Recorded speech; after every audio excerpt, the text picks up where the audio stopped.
Di masa pandemi COVID-19, untuk mengusir kejenuhan pembatasan kegiatan di tempat umum, masyarakat mulai banyak menekuni hobi baru, seperti bersepeda, aquatic atau aquascape, dan juga bonsai. Bicara soal bonsai, adalah tanaman atau pohon yang dikerdilkan di dalam pot dangkal dengan tujuan membuat miniatur dari bentuk asli pohon besar yang sudah tua di alam bebas. Teknik bonsai atau pensai ini berasal dari seni tradisional Jepang. Menekuni hobi bonsai ini juga dilakukan oleh Prasetya atau yang akrab dipanggil Pras. Ia menekuni hobi ini karena kecintaan terhadap tanaman dan juga mengisi waktu luang di masa pandemi. Awal mulanya ia memanfaatkan keterbatasan lahan perkarangan rumah dengan menggunakan pot atau polybag. Tanaman yang ditanam berupa tanaman untuk kebutuhan bumbu dapur saja. Namun sejak pandemi, ia mulai serius menekuni bonsai ini. Tahun 2019 ya, itu pertama kali sebelum masa pandemi. Awal mulanya saya budidaya tanaman cabai. Nah, ketika ada kawan datang ditanya kenapa harus cabai gitu, kok nggak yang lain, masa perumahan cabai gitu. Akhirnya saya berpikir juga, oh iya ya, juga pandangan juga kurang bagus. Akhirnya dikenalin lah dengan pohon-pohon bonsai itu. Setelah menekuni, ia perlahan mulai tertarik menanam beberapa jenis tanaman hingga memiliki beberapa koleksi.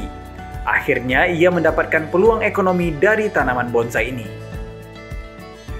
Pohon ini itu menjadikan kita bisa tenang. Nah, disitulah saya akhirnya banyak mengoleksi pohon-pohon yang untuk dijadikan bonsai. Dan dari itu alhamdulillah ya ada segi komersilnya juga ada. Kita bisa membudidayakan, kita juga bisa mengkoleksi dan bahkan bisa menjualnya. Untuk lebih menekuni bonsai, Pras juga ikut bergabung dengan beberapa komunitas bonsai yang ada di Kota Batam. Ia mendapatkan pengetahuan baru seputar bonsai, mulai dari aturan main, pemilihan jenis tanaman, pemilihan jenis pot, dan lainnya. Saya belajar di komunitas, akhirnya mendapatkan ilmu bahwasanya bonsai itu ada 5 unsur yang harus kita mengerti. Satu, yang pertama kita harus tahu karakteristik pohon untuk menyuburkan. Yang kedua, kita harus tahu gerak dasar pohon itu seperti apa. Yang ketiga, kita harus tahu tentang keseimbangan pohon dari batang utama sampai cabang sampai ke cucur ranting. Terus keempat, itu di bonsai ada sebuah dimensi ruang. Flow, ruang, dimensi yang membuat pandangan mata itu menjadi lebih seakan-akan pohon itu hidup yang di alam, tapi bisa dikerdilkan dengan karakter yang tua.